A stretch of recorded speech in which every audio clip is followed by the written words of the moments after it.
Dick Powell as Richard Diamond, private detective.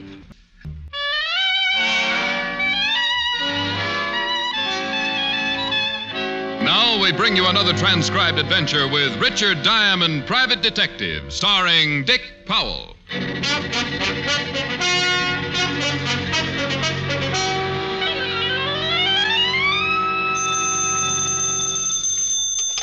Diamond Detective Agency. A pleasant smile, a cheerful rhyme, and we'll keep you from doing time. Oh. Hi, Helen. Hi. Rick, where do you get that cheerful rhyme bit? You didn't think so? I didn't think so. Killjoy. Why can't you answer the phone like other people do? Just say hello. You know, I never thought of that. You should try it sometime. Your prospective clients might think they were dealing with a sane, normal person. You think it's fair to mislead them? Oh, Rick. Are you busy? Silly girl. Busy detectives make money. I just sit at my desk and make conversation with a beautiful redhead. Well, why don't you leave your desk and come make conversation with said redhead in person? That's not a bad idea. I'm all alone. The idea's getting better. It's not even noon yet. We can go for a long walk. Oh.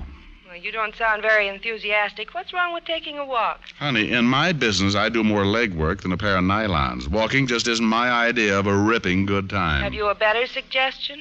You can know me for 5 years and ask questions like that? Oh, now, dear, let's just... skip it. I am not alone. Client? Shrimp Martin. Oh, I don't think I know him. Well, that's something to be proud of. Call you later, dear. Bye. Bye. Hello, Diamond. Never mind shaking hands, Shrimp. I want to keep my cufflinks. You know me, Rick. Too well. What brings you here, small man? Strictly business. Oh, come off it, Shrimp. You don't have enough to hire a bathtub, let alone a detective. On the level, Rick, I'm here to make you some dough. Just a big-hearted guy, huh? Okay, spell it. You heard of Hank Burton. I read the papers. Then you read how Hank lifted 50 G's worth of rocks a few months back. So? So they're offering an even grand reward for whoever brings Hank in. What are you getting at? Just that even $1,000 is your fee if you'll do the little job. What? Hank Burton, he's the one who sent me. He says he'll let you turn him in and collect the grand. Well, another big-hearted guy. Make yourself clear, Shrimp, and fast. Burton wants to see you. He wants you to do a legit job for him. He'll pay you for it by letting you turn him in. Doesn't make sense. Sure it does. Hank's a sick boy, bad heart condition. If he don't get some hospital care soon, he's a goner. Only as soon as he shows up at the hospital, the cops will nab him.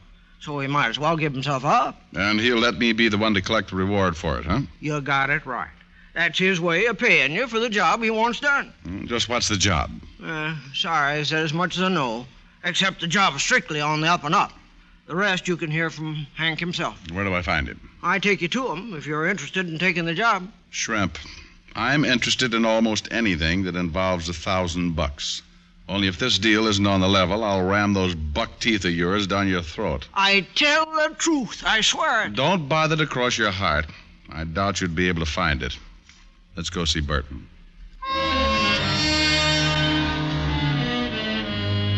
I didn't have any faith in Shrimp Martin, but the thought of 1,000 green pieces of paper did wonders for my bankrupt morale. We took my car, and Shrimp directed me to the warehouse section on Front Street. We parked beside a deserted-looking warehouse, and Shrimp led me inside through a rear door. He should be here by now. Hank! Over here, Shrimp. Or behind those boxes over there, Diamond. I heard him. Hello, Diamond. Hank, Shrimp tells me you have a deal to make. Yeah, that's right. Shrimp, go outside so we ain't interrupted. Huh? Right. Sit on one of them boxes, Diamond. I got a lot to say. I'll stand. It's up to you. You look bad, Hank. Never mind that. Did Shrimp explain the setup? All except the job you expect in return for handing you over. Okay. I want you to find a girl, Diamond, that's all. That could be enough. Who's the girl? Her name is Lee Thorpe. You find out where she's located now, and I'll let you turn me in. Uh-huh. Why is it so important you know where this Lee Thorpe is, Hank? Because if I have to take the rap on that jewelry heist, she takes it with me. Keep talking. I met her about 4 months ago. Felt pretty hard. She seemed to go for me, too. We made plans, big plans. And my ticker went bad. She suggested we go to Mexico where I could be taken care of, but that took dough. So you pulled the jewelry store robbery? Yeah. It was her idea. She said she knew of a fence where she could change the rocks in the dough and we'd be out of country within a month. But the deal fell through, huh? Yeah. I was spotted during the job. I had to hide out, but I sent her the rocks. She said to give her a week. I think I can guess what happened. Ain't hard. When I contacted her a week later, I found out she moved, disappeared. What a sap I was. What a sap. You were a sap to steal the stones in the first place, Hank. Okay, no speeches. All I want you to do is locate this dame so the bulls can nab her, too. Uh-huh. Well, why not go to the police right away, Hank? Tell them the story and let them pick her up. No, she's smart. As soon as the word gets out, I've been picked up, she'll figure I squeal on her. It'll be harder to find her then. Won't be so easy now. Any idea where she might be? If I knew, I'd find her myself. You're the gumshoe, get to work. $1,000 ain't bad pay, you know. No, it's not bad at all. Only how do I know you'll keep the bargain? Look at me, will you? I'm a dying man unless I get help. Don't worry, I'll let you turn me in. After you find the girl. All right, Burton, I'll take a chance. Where do I get in touch with you? You don't. I'll call you at your office around 6. Work fast, huh, Diamond? Find her as soon as you can. Yeah, Hank. As soon as I can. Hank Burton was in a bad way, and if he wouldn't give himself up until Lee Thorpe was located, then it was true she'd have to be found quickly. Hank didn't have much time left. We left the warehouse together. He and Shrimp Martin disappeared down Front Street, and I drove back uptown. At the 5th Precinct, I found that Lieutenant Walt Levinson was out to lunch. But in the meantime, the sergeant let me look through the files. Well, make yourself right at home, Mr. Diamond. Well, thank you, Lieutenant. I have. It's a wonder you're not sitting behind my desk. I'm sure you'd be more comfortable. Well, now, I might just take you up on that when I get tired. Fine. Maybe you'd even like one of my uniforms to wear. No, Walt, let's not carry the joke too far. When I was on the force, I tried to get into one of your uniforms. It looked like Bonnie Prince Charlie in a raccoon coat. Just when I need after a nice lunch. You were around to give me indigestion. What are you looking for, anyway? I found it. File on a girl named Lee Thorpe. Thorpe. Yeah, I remember her. Used to be married to Davy Thorpe. Used to be? Yeah, it's all there in the folder. She split up with Davy 3 years ago when he was sent up. Davy's still in prison? Out about a year ago. What do you want this Lee gal for? Sorry, Walt. Confidential. Oh, great. I ask a question, you tell me it's confidential, but you think you can walk in here and poke through our files all you please. Cheer up, Fatty. I'll tell you all about it after I find Lee Thorpe. Well, now, that's mighty big of you, Mr. Diamond. Well, think nothing of it, Lieutenant. I don't. Find anything in the folder? Not much. She's been picked up on a few minor offenses, that's all.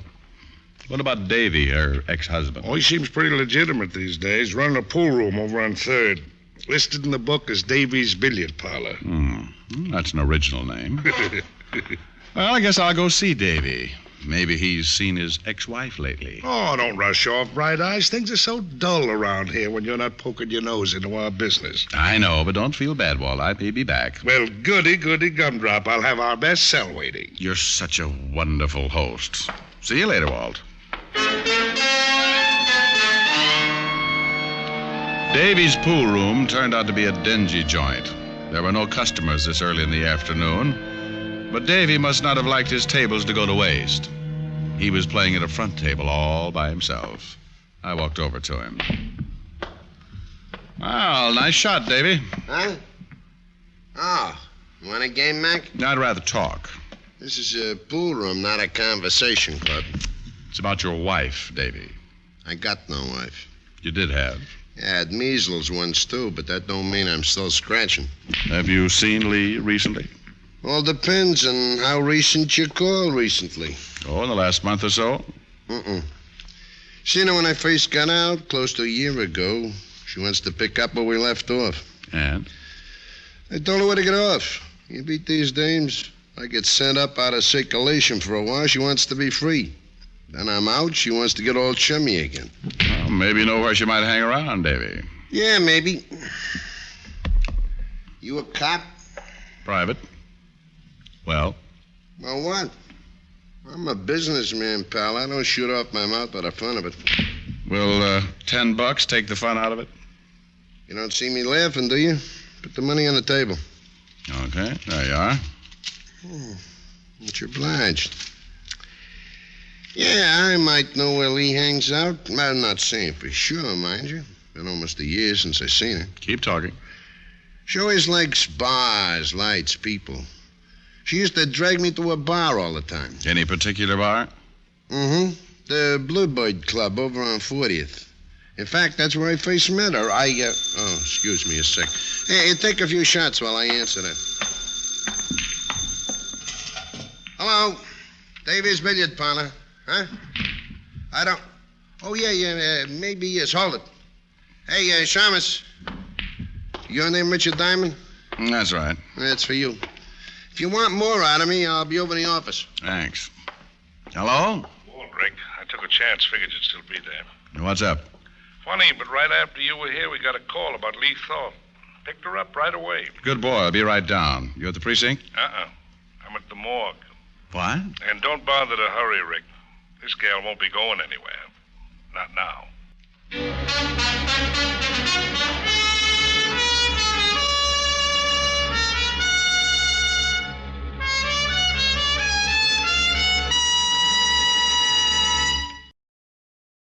And now back to Richard Diamond, Private Detective, starring Dick Powell.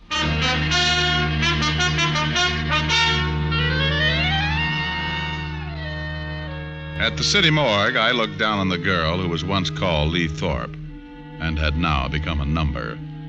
It wasn't a pretty sight, and I wasn't glad to be seeing it. Okay, Charlie, thanks.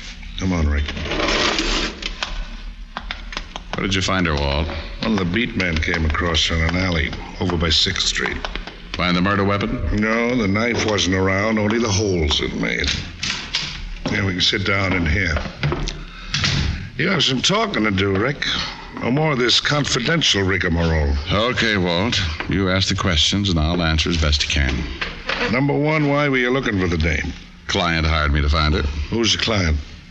You know, Walt, this is going to sound screwy. Cut the build-up. Just make with the answer. Okay. The client is Hank Burton. Well, at least we... What? Hank Burton? That's right. Now, sit down, Fatty, and wipe that shocked expression off your face. Rick, boy, do you happen to know who Hank Burton is? That we've been after him for 2 months? I know. And if things had gone as I planned, you'd have had him in a cell by tomorrow. I guess I'd better explain, Walt. Yeah, I think you'd better. And make it good, Rick. Plenty good. I told Walt about Burton, about the $1,000 fee, and Burton's illness. He wasn't happy about the whole thing, but at least he now knew as much about the case as I did, which wasn't much for either of us to know. So Burton figured the gal gave him the double cross, huh? Yeah, I guess that's it. He wanted me to find her, just so he could turn her in when he gives himself up. Maybe and maybe not. Maybe he found her before you did. Maybe he's the one who put those knife wounds in her back. I doubt it, Walt. If he'd had any idea where she was, he wouldn't have bothered to hire me. Then why was she killed? Well, she must have known where $50,000 worth of jewelry was. Good enough reason? Yeah. Well, what now? You think Burton will still turn himself in after he hears the girl's dead? I think so. He's pretty sick. Hasn't got a chance on his own. Uh-huh. Well, I'm going back over the neighborhood where we found the girl's body. We figure she lived around there. Maybe we can find out where. It's a start, anyway. Good. I'll wait for Hank Burton to contact me. Okay. And, Rick, if you turn up anything, let me in on it this time, huh? I waited until 6 o'clock in my office, and then Burton called. I didn't tell him about the girl over the phone. Instead, I made a date to meet him an hour later on the Christopher Street ferry. The ferry was in when I arrived at the slip, so I went aboard. I agreed to meet Burton on the lower level port side. I went there, sat down on one of the benches. But 5 minutes later, the ferry pulled out, and there was still no sign of Hank Burton. Diamond? Huh? It's me, Shrimp. Oh, that's quite a professional way you have of sneaking up on people, friend. Yeah. Enjoy the ride, Diamond. We go over to Jersey, then we come back. And then we get off. Where's Burton? He couldn't make it. I want you to meet him back at the warehouse we met in this morning. Oh, great. Why didn't you get here before we pulled out? I tried. Not as fast as I used to be. Uh-huh. Now, tell me, Shrimp, just why couldn't Hank make it here? It's as safe as that warehouse. Oh, well, he's sick. He's feeling bad. He felt bad all day. Oh? It didn't sound so bad when I talked to him on the phone. But he was sick. He was. Real pain. He could never make it down here. Let's enjoy the ride, huh? Let's talk some more first. If Burton knew he was too sick to meet me here, why did he suggest it in the first place? How should I know? Hank says we come to the warehouse, we go to the warehouse. Don't ask him any questions. Oh, I just have an inquisitive nature. I like answers, Shrimp. Okay. How's this for an answer? Wow. Little man with a big gun. That's right. And the gun says we go to the warehouse. Now settle back and enjoy the ride.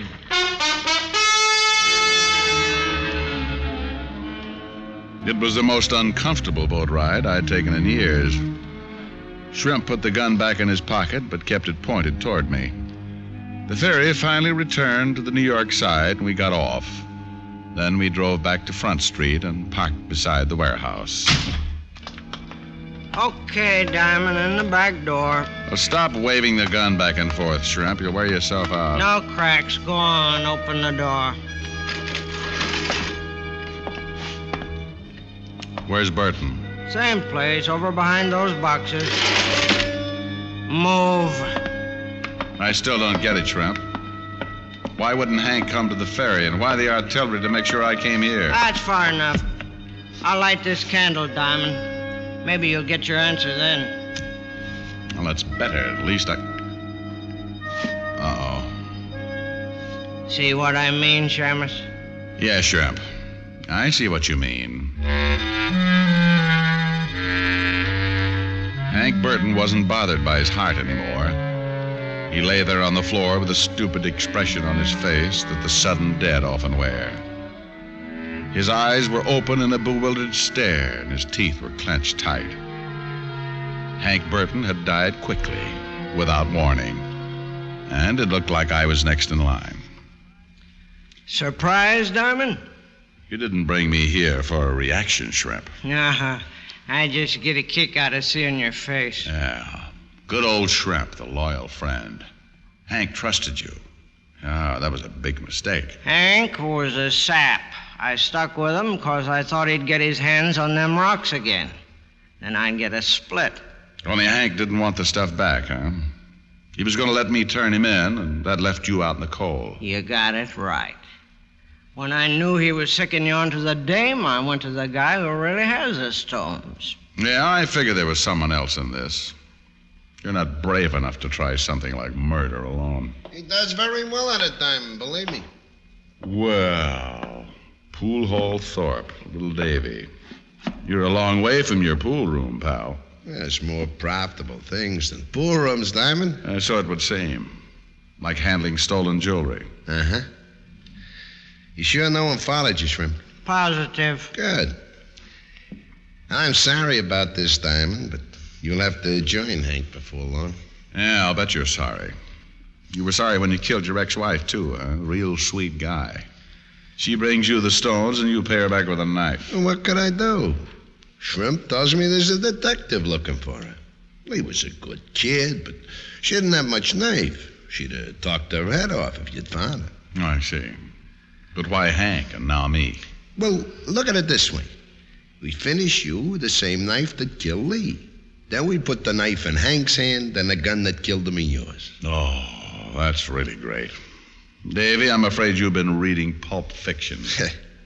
So the cops get wise sooner or later. It'll still give us time to get far away. Shrimp, you got the knife? Right here, Davy. Okay. We stall long enough, Shrimp. By candlelight yet, huh, fellas? Well, this is real romantic. Yeah, ain't it, though? Only not quite enough. It's even more romantic with a candle out. Shrimp! Have it!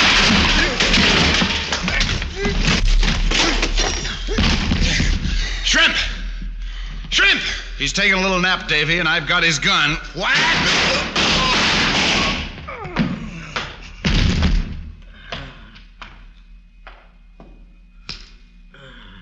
It's too bad, Davy. You should have stuck to your pool room.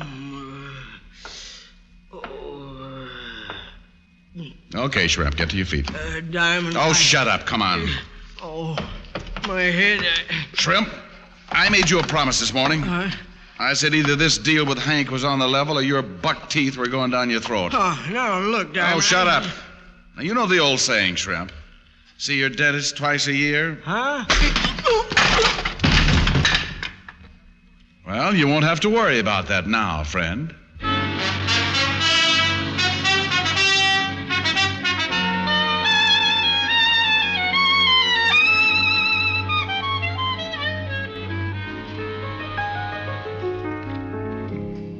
Rick, Yes, Helen, dear? it's nice outside. If you're wearing a fur coat, it is. Oh, it's not really cold. Besides, you have a heavy coat. Helen, are you hinting that I should leave? Uh-huh. With me. I'd still like to go for that walk. Oh, no. Well, why not? The only time I see you is after a case. Then you just drop in, seat yourself at the piano, and take it easy. But, honey, I'm tired. Well, I'm not. I've been in all day, and I could use the exercise. Exercise, you want, huh? Well, I got a good idea. I'll chase you around the piano. It's your idea of exercise, huh? No, but just think of the fun we could have after I caught you. Oh, Rick, I'm serious. Just look out that window. Oh, stop shivering. Look at that moonlight. Isn't it romantic? What chances to give the Dodgers this year? A long walk. Just you and me. And the Giants. Now, there's a hot ball team. Maybe over to Central Park. And the Arkansas Aggies. Oh, they'll be fighting all the way. Hand in hand. We get Arkansas Aggies. Yeah, my old home team. Richard Diamond, you are the most unromantic man in town. Helen, how can you say that? Don't I build a nice fire in the fireplace? I could get a Boy Scout to do that. Here we are, a fire, lights down low, a nice romantic song. And your idea of romance is a walk. Well, after all, Hey, where does that nice romantic song come in? Right about now. Well, couldn't you sing while we walk? Oh, sorry, honey. Throw another log on the fire.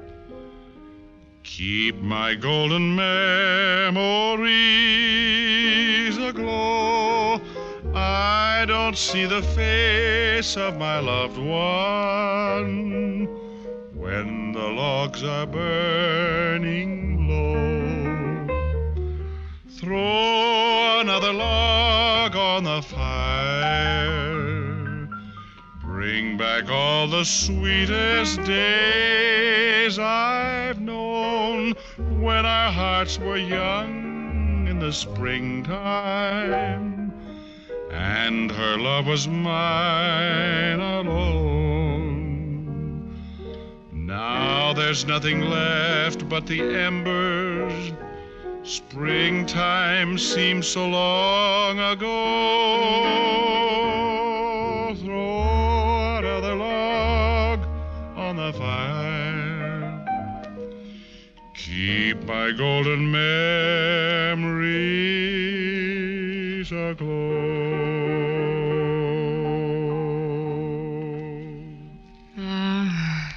That was very nice. But I still didn't like it. Oh, that's a brilliant statement. I still want to go for a walk. Millions of girls in New York, and I had to pick a nature lover.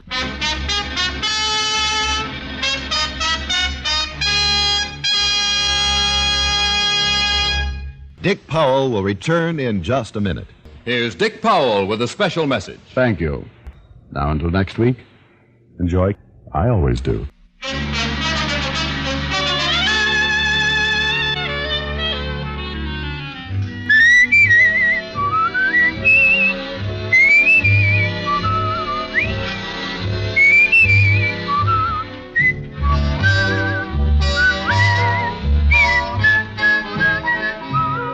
Tonight's adventure of Richard Diamond was written by Dick Carr with music by Frank Worth. Virginia Gregg was heard as Helen Asher and Alan Reed as Lieutenant Walt Levinson. Others in the cast were Junius Matthews, Tony Barrett, and Ted DeCorsia. Richard Diamond, Private Detective, is transcribed in Hollywood by Jaime Del Valle.